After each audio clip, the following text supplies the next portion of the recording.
Alors, ma spécialité, j'ai commencé par ça, c'est l'intelligence émotionnelle.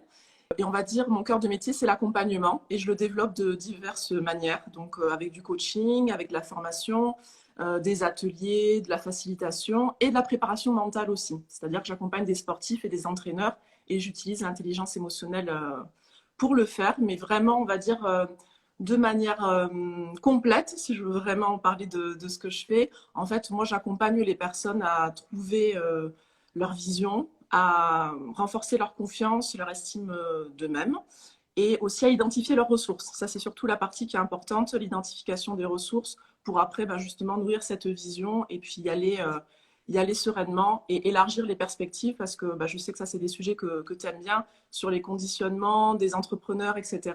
Et puis dans la vie en général, on est hyper conditionné par tout un tas de choses et puis voilà, ça fait partie de nos vies. Mais travailler sur ça et prendre de la distance, prendre du recul pour vraiment voir quelles sont les opportunités qu'on a devant nous. Voilà, je travaille vraiment sur ça aussi. Alors, l'intelligence émotionnelle, c'est pas seulement le fait de s'intéresser aux émotions et de comprendre les émotions. Ça en fait partie, mais ça va plus largement, ça va au-delà de ça. L'intelligence émotionnelle, c'est donc à la fois tout ce qui est effectivement accueil des émotions, je les identifie, je les reconnais et puis j'arrive à comprendre leur message pour après m'en servir pour équilibrer ma vie. Ça me donne des infos sur des besoins peut-être qui ne sont pas comblés, un déséquilibre ou autre. Mais c'est aussi, il y a vraiment un fort impact sur tout ce qui est prise de décision, gestion du stress, communication avec les autres. Donc la communication interpersonnelle et la communication aussi intrapersonnelle, c'est-à-dire le lien que je nourris avec moi-même. Donc l'intelligence émotionnelle, ça regroupe tout ça finalement. C'est au cœur, on a les émotions. Et puis après, c'est comme si des émotions partaient, tous ces fils qui nous amenaient à différentes choses qui impactent dans nos vies et qui sont en fait un peu l'essentiel. C'est une forme de guidance, moi je trouve. Ça me donne une direction sur voilà, le chemin à prendre pour correspondre à ce qu'on est en fait, avec l'environnement qui nous entoure. Ça prend en considération tout, nous et notre environnement. C'est un peu un écosystème, si je pouvais le résumer comme ça, ouais, un écosystème. Moi, j'accompagne des personnes depuis plus de 15 ans, en fait, dans différents contextes. Donc, je travaille en milieu carcéral, j'ai travaillé comme consultante en ressources humaines, j'ai travaillé en association, j'ai travaillé en entreprise, enfin, j'ai eu plusieurs vies professionnelles, on va dire, mais toujours autour de l'accompagnement de personnes. Et ce que je me suis rendu compte, et notamment dans mon expérience avec des personnes incarcérées, c'est que la partie émotion, en fait, elle jouait un rôle énorme. C'est-à-dire, je voyais bien qu'à chaque fois, mais moi-même, je n'étais pas formée dessus et je n'ai pas une grande connaissance sur ce sujet-là, mais juste, c'était un fil rouge qui revenait sans cesse. Dans le milieu sportif aussi, je voyais que ça revenait, en entreprise. Puis au fur et à mesure, je me suis élargie dans les personnes que j'ai accompagnées. J'ai constaté qu'en fait, c'était un fil conducteur qui était souvent malheureusement bloquant. Enfin, j'observais que c'était comme un parasite, c'était considéré comme un parasite par rapport aux gens. Mes émotions, voilà, je les mets dans une boîte et puis je la ferme à double tour parce que franchement, ça ne m'apporte pas grand-chose. Et voilà, ça commençait un peu à me titiller. Ensuite, je me suis formée à différents outils. Je me suis formée en sophrologie, je me suis formée en yoga et à tout ce qui est, enfin, des techniques d'accompagnement, etc. Et j'ai fini par une grosse formation sur la médiation, la prévention des conflits et les outils de qualité relationnelle. Pendant un an, je me suis formée à ça. Et là, je me suis rendu compte que en fait, le cœur du sujet, c'était les émotions. Quand il y avait des conflits, quand il y avait des difficultés de communication, quand on avait du flou dans sa tête, qu'on n'était pas clair, qu'on avait du mal à prendre des décisions, qu'on ne se faisait pas confiance, eh ben, il y avait toujours finalement les émotions qui étaient enfin, voilà, en question finalement. Et je me suis dit, mais en fait, c'est ça le cœur du sujet, c'est vraiment super intéressant. Et c'est là que vraiment j'ai plongé dedans et je me suis vraiment mis voilà, à me former, à étudier, à l'expérimenter dans mes accompagnements, en mettant une grosse place, surtout en début d'accompagnement, sur cette question-là, de vraiment travailler autour des émotions avec les personnes que j'accompagne. Et j'ai vu les effets assez fous, parce que des fois, on part directement sur c'est quoi tes objectifs, tu vas aller vers où, etc. Puis on oublie de poser les bases. Et pour moi, travailler l'intelligence émotionnelle, c'est comme s'enraciner pour après pouvoir se propulser avec beaucoup plus de stabilité, de force et de confiance, et de puissance aussi, et en même temps d'être dans sa justesse. Voilà comment je suis venue à l'intelligence émotionnelle. Alors déjà, moi c'est vrai que j'ai beaucoup de mal à parler en termes d'échec, de réussite ou par exemple de qualité, défaut, tout ça. En fait, j'ai beaucoup de mal. Enfin, j'avoue que c'est même une de mes particularités, c'est vraiment de me dire, je sors des systèmes binaires et puis je viens à quelque chose qui est beaucoup plus, comme je disais tout à l'heure, l'image de l'écosystème elle me correspond beaucoup mieux, quelque chose de global. Mais je trouvais quand même que c'était intéressant de se poser la question. Et j'ai gratté, parce que je me suis dit, ouais, bah, peut-être que tu n'as pas envie de poser la question parce que ça t'arrange bien. Bon, j'ai un peu gratté. Et je me suis rendu compte que, enfin, chaque fois que je me suis pris un peu un mur, c'était, en fait, ça venait de moi. C'était parce que, enfin, de toute façon, ça vient toujours de soi, mais vraiment, c'est la non-écoute de soi. Le fait, par exemple, moi, j'ai une personnalité très intense et très enthousiaste. Et bah, c'est cool, mais comme tout, en fait, tu sais, tu as toujours le revers de la médaille. Tout est remède, tout est poison. Il y a une expression qui dit ça, tout est remède, tout est poison. Donc ça dépend de la perspective ou de comment tu le prends ou d'où tu te situes. Et cet enthousiasme et cette intensité, bah, des fois, ça me conduit un peu à me couper finalement, limite de moi-même et être toujours à fond, toujours à fond. Et de ne pas prendre soin de mon énergie. Et quand je ne prends pas soin de mon énergie, dans la relation à l'autre, donc dans l'accompagnement ou en formation, à tes souhaits, en formation ou autre, et ben, ma qualité de, pardon, ma qualité de présence, elle était moindre en fait. Je me suis rendu compte que ça, c'était vraiment quelque chose bah, qui faisait toute la différence en fait. Quand j'étais pleinement là, bah, j'avais un autre impact sur les personnes que j'accompagnais, que souvent, ben voilà, quand je ne prends pas soin de mon énergie, ben en fait, ça a un impact dans mes accompagnements.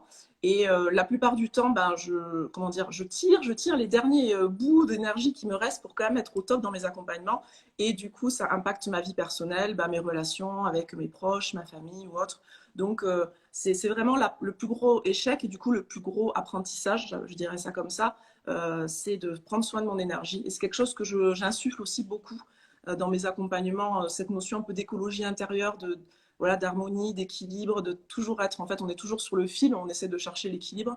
Et en fait, il n'y en a pas vraiment, c'est toujours un équilibre qui est nouveau, qui se renouvelle, et puis tu vois, on saute de nouvel équilibre en nouvel équilibre. Donc voilà, c'est mon, on va dire, échec, mais apprentissage en même temps.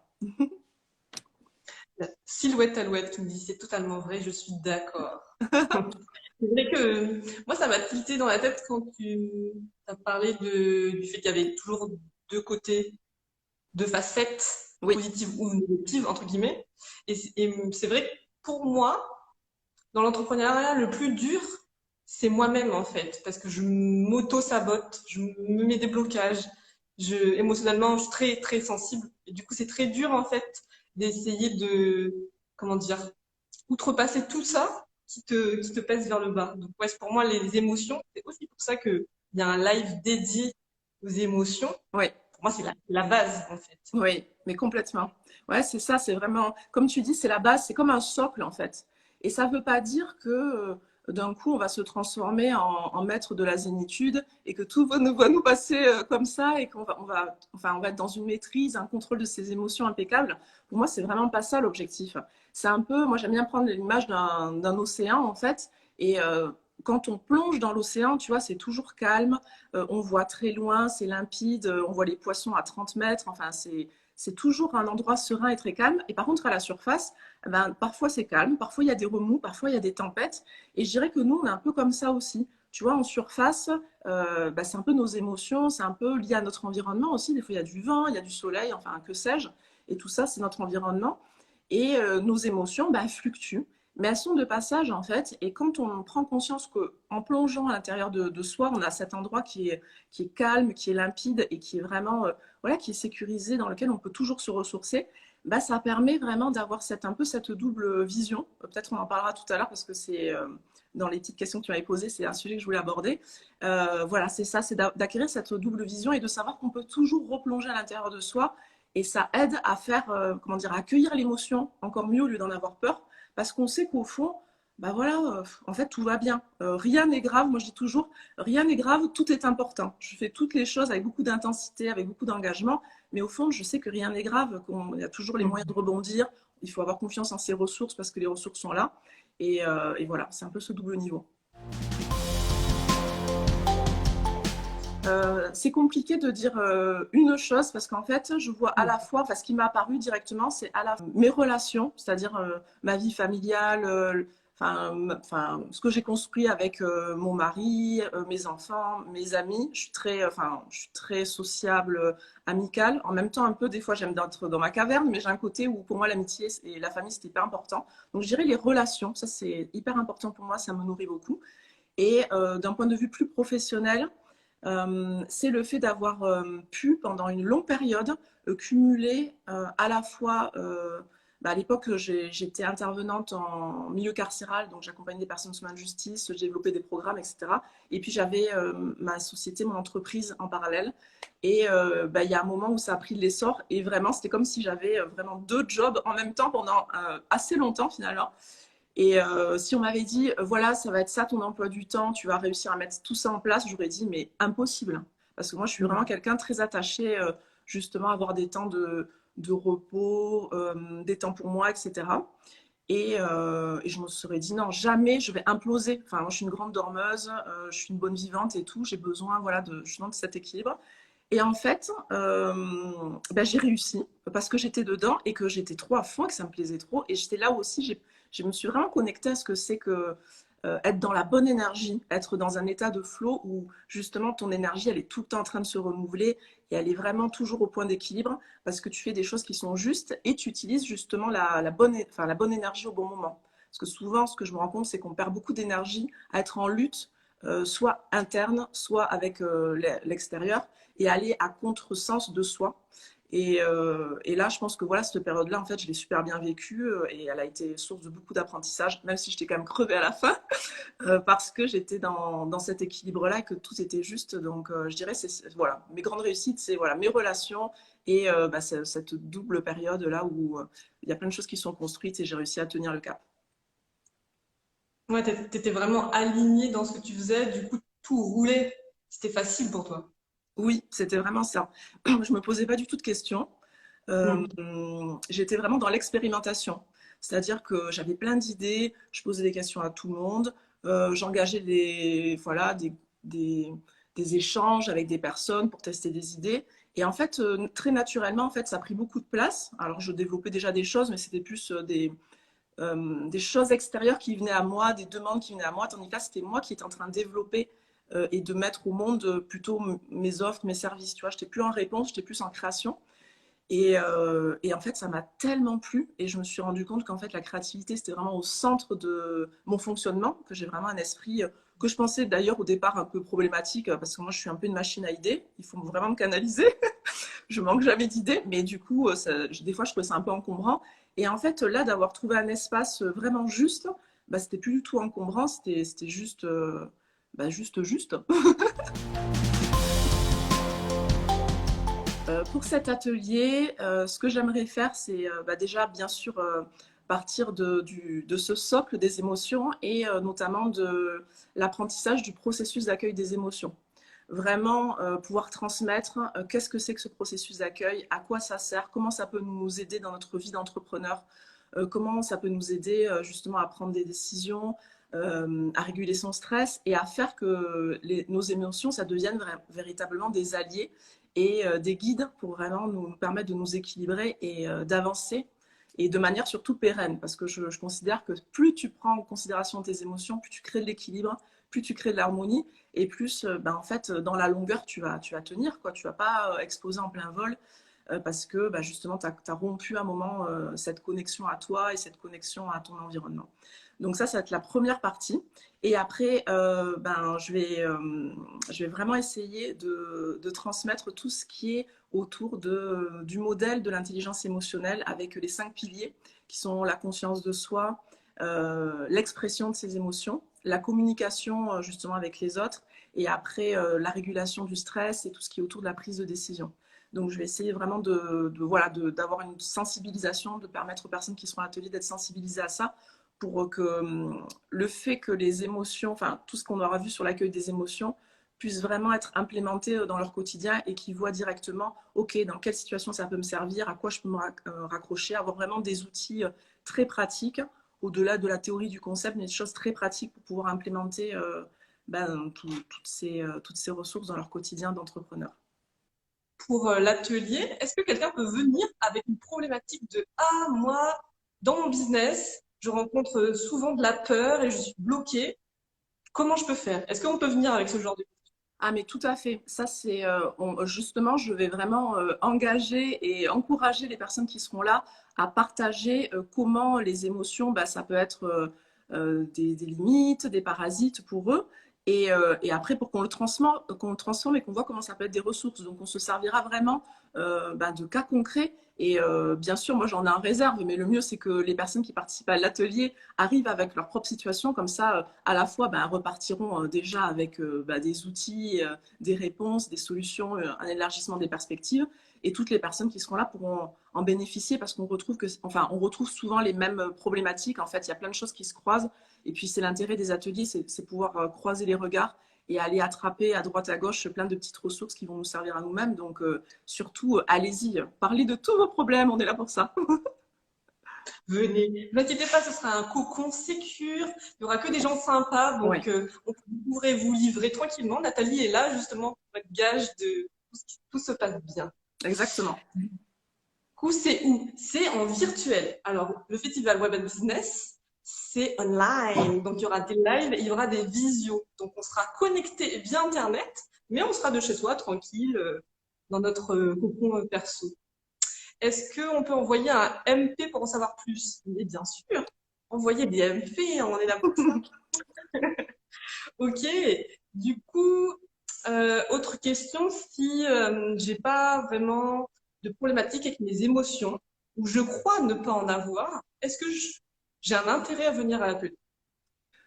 Oui, complètement, parce que, comme je te disais tout à l'heure, qu'on a démarré là, qu'on parlait d'intelligence émotionnelle, en fait, on se rend compte que ça rayonne, ça impacte en fait sur plein de sphères de nos vies. Tu vois, c'est comme quand on lance un caillou dans l'eau et puis tu vois, il y a une espèce d'une onde là, un écho là qui se. Voilà. Ben, en fait, le caillou, c'est l'intelligence émotionnelle et puis après, on voit que ça rayonne dans toutes les sphères de notre vie.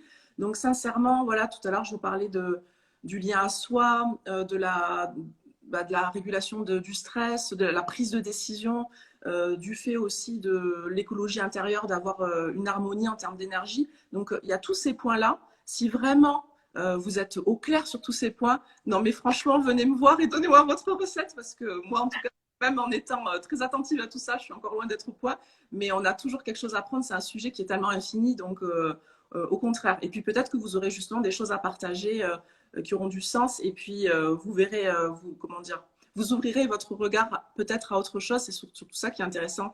On est là avec notre propre regard par rapport bah, à notre prisme. Et puis, de se confronter dans un atelier, c'est hyper intéressant parce que ce qu'on croyait être une vérité absolue, des fois, est en train de se transformer en quelque chose de beaucoup plus souple, de beaucoup plus subtil. Et on se rend compte que, ouais, on a plein de choses à apprendre et qu'il y a toujours la possibilité de développer son potentiel et d'élargir ses perspectives. Donc, si, voilà, si ça vous intéresse, mais que vous n'êtes pas sûr d'être concerné, mais que vous avez quand même un petit intérêt, je pense que c'est déjà bien suffisant pour gagner pas mal de ressources avec cet atelier.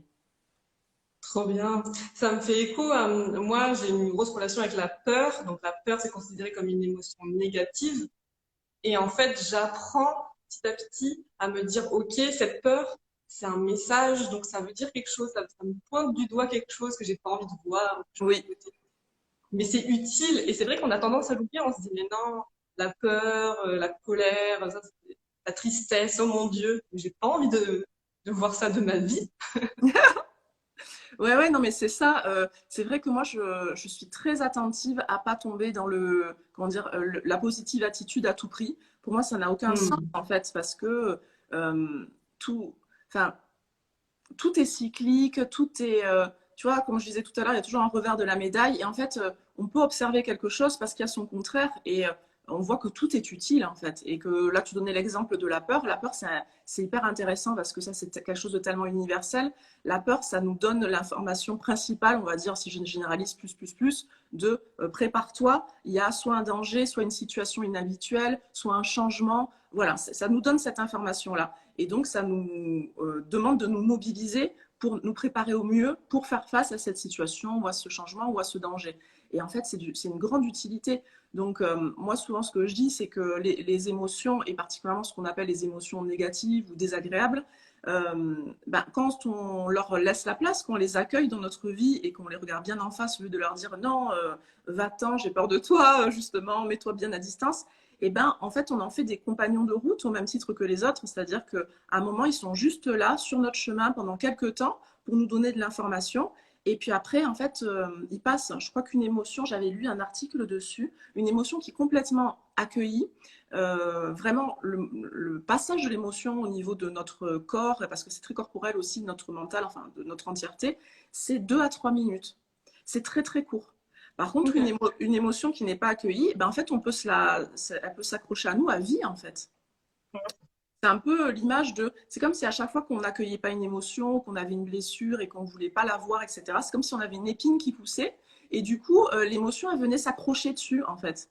Et tant qu'on n'a pas fait le travail de la regarder bien en face et d'écouter son message, elle n'a qu'un rôle, l'émotion, c'est de nous livrer le message. Tant qu'elle n'a pas livré, elle s'accroche, en fait. Elle s'accroche et elle prend du poids. Et puis elle nous alourdit. Et puis nous, on n'arrive plus à avancer. Et puis ça devient un big problème.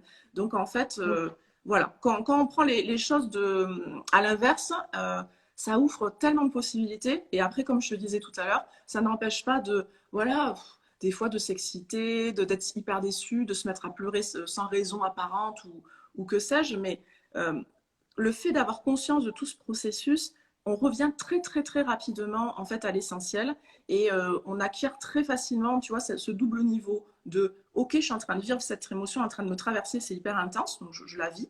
Mais en même temps, j'ai ce regard, cette prise de hauteur qui me permet de comprendre que c'est pas immuable, ça va pas rester toute la vie, c'est juste de passage et en fait c'est en train de me donner une information. Et la plupart du temps, du coup, ça facilite vraiment le lien avec les émotions, en fait. Trop bien. Il y a Créature qui nous dit que pour lui, la peur, c'est un moyen de se dépasser, donc il kiffe ça en fait. Ouais, C'est sûr que on n'a pas les mêmes liens avec les émotions. exactement. Heureusement, j'ai envie de dire. Euh, pour quelqu'un qui est bloqué avec ses émotions qui sont peut-être un peu trop présentes, qui ça Oui. dérange, quoi. Il n'aime pas ces émotions-là. C'est quoi le premier pas? C'est quoi le conseil que tu pourrais lui donner, là, tout de suite, de chez lui, pour qu'il fasse un pas en avant? Alors, ce qui fonctionne très très bien, c'est de tenir pardon, un petit journal des émotions. Ça fonctionne très très bien. En fait, c'est juste au début, ça peut paraître un peu contraignant, mais en fait, après, on peut même le faire quand on est habitué sans l'écrire. En fait, mais au départ, c'est bien quand même de s'y tenir parce que le fait de l'écrire, ça permet en fait de le conscientiser et justement de prendre de la distance, de se placer en position d'observateur. Parce que ça, c'est la clé. La clé, vraiment, le petit conseil très très facile, c'est positionnez-vous comme un observateur de votre situation et pas à l'intérieur de vous. Et après, concrètement, voilà, avoir un petit carnet ou prendre des petites notes tous les jours, 5 minutes, faire juste un point. Peut-être dans la journée, quelles sont les émotions vraiment qui m'ont traversé, qui étaient très très fortes. Dans quel contexte ça s'est produit et quelle était la phrase que je me disais. Parce que souvent, on se répète, on a un petit dialogue intérieur qui est associé à nos émotions. Et ce dialogue intérieur, en fonction de ce qu'il nous dit, ça va teinter aussi la couleur de nos émotions. Donc voilà, quelle est l'histoire qu'on se raconte par rapport à cette émotion? Donc juste ces 3 éléments, c'est quoi l'émotion que j'ai ressentie? C'était quoi le contexte et c'était quoi le dialogue intérieur? Faire ça régulièrement, ça nous donne déjà beaucoup, beaucoup d'éléments. Et puis ça permet vraiment une prise de recul, de passer justement à cette position d'observateur. Donc je dirais ça.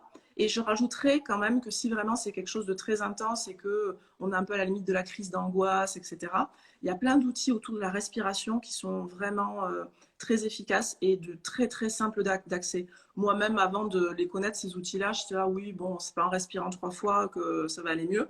Je me souviens quand je faisais du basket à haut niveau, on avait un sophrologue qui était venu nous faire un stage pour apprendre justement à gérer notre stress et nos émotions pour pas être comme ça avant de rentrer sur le terrain.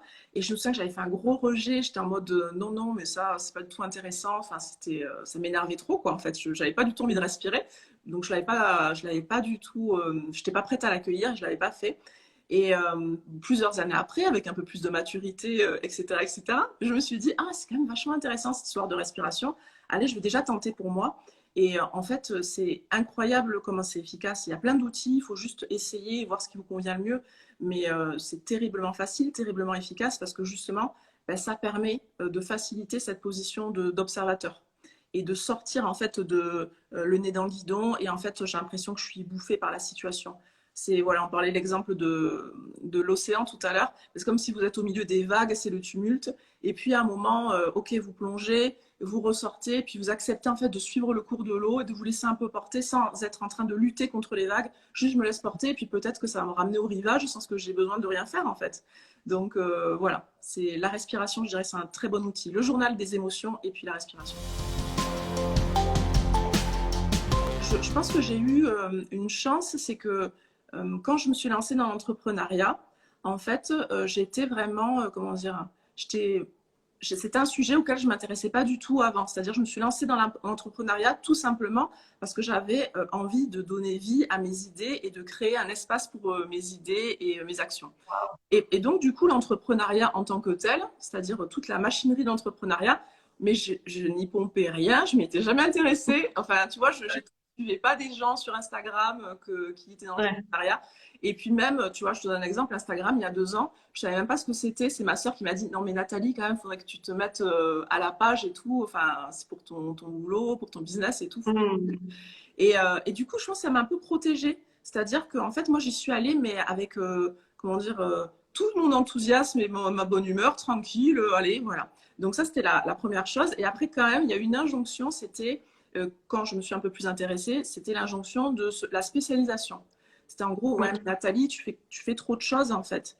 Tu fais trop de choses, tu t'occupes des sportifs, tu fais des ateliers de développement personnel, tu fais du coaching, tu fais ci, tu fais ça. On s'y perd. Franchement, trouve une offre et puis tu fonces dessus parce que sinon, tu vas jamais y arriver. Franchement, j'ai réfléchi, mais super longtemps sur ce sujet. Et j'arrivais pas à comment dire, à me résigner, à me dire, non, tout ça, tu mets de côté et maintenant, tu te concentres que sur ça. Et du coup, je ne l'ai pas fait. Je me suis écoutée, je ne l'ai pas fait. Et en fait, écoute, pour l'instant, je ne me plains pas, ça fonctionne super bien. Tout avance en parallèle sans que j'ai besoin de fournir d'efforts. Et en fait, moi, ça me correspond complètement parce que mon mental, il est comme ça. Moi, je suis quelqu'un vraiment en réseau, un peu une pensée en arborescence. Tout se croise, je fais des liens dans tout le temps. Et en fait, bah, moi, quand j'accompagne un sportif, au sein de l'accompagnement, ça me donne énormément de ressources et d'idées et de créativité qui vont me servir après en entreprise, qui vont me servir avec des entrepreneurs, qui vont me servir sur du coaching individuel. Donc, en fait, pour moi, c'est au contraire, c'est que du bonus, quoi. Donc, voilà, c'était une injonction qui m'a un peu parasitée pendant un moment parce que, franchement, ça me stressait. Je me disais, mais en fait, je vais pas y arriver à cause de ça. Ou alors, sinon, je vais y arriver, mais je vais me sentir comme amputée d'une partie de moi parce que je ne pourrais pas développer. Et bah, j'ai choisi de m'écouter. Et puis, donc, en fait, ça s'est très bien passé. Trop bien, j'adore déconstruire comme ça des injonctions business qu'on nous dit tout le temps, qu'on nous martèle, qu'on voit sur Instagram, et en fait qui ne nous correspondent pas forcément. Merci de partager ce partage. La personne qui s'inscrira à cet accompagnement individuel arrive vraiment avec sa situation du moment et sa priorité. Et là, on va travailler dessus. Ça va vraiment être en mode aussi, voilà, 2 cerveaux sur une situation et puis l'effet miroir. Et puis, je lui donnerai voilà, toute mon expérience, toutes mes ressources pour l'aider à voir elle-même les ressources qu'elle possède et pour trouver ben voilà, les pistes, les solutions, les perspectives et ressortir de ce coaching plein d'enthousiasme, prêt à rebondir. Voilà, l'objectif, c'est de vraiment de profiter, voilà, d'avoir un temps pour soi, de mettre pause, d'avoir un temps juste pour soi, pour se poser sur sa situation. Et ok, si on a une problématique, c'est intéressant, on va travailler dessus. Mais si on n'en a pas et qu'on est juste dans un esprit de je veux me développer au meilleur de mon potentiel, je veux m'ouvrir comment dire, le degré là de vision, je veux l'élargir un petit peu et voir peut-être si sur les côtés il n'y a pas d'autres choses qui pourraient m'intéresser, qui pourraient me permettre d'encore mieux me développer. Bah, c'est bien aussi. Parce que souvent, on a tendance à dire, ouais, c'est quand j'ai un problème que je vais me faire coacher, c'est quand j'ai des soucis. Et moi, j'essaie aussi bah, justement de sortir un peu de cette injonction, de ce conditionnement. Mais en fait, on peut aller très bien et puis avoir envie aussi de se développer. Et c'est OK aussi. C'est quand même très intéressant de partir sur quelque chose aussi de solide et qui fonctionne pour se déployer. Du coup, le Festival Web and Business numéro 2, c'est les 2 dernières semaines de mai. Allez voir sur newsfare.fr si vous voulez plus d'infos. haut, il y a une page explicative du concept et on va balancer plein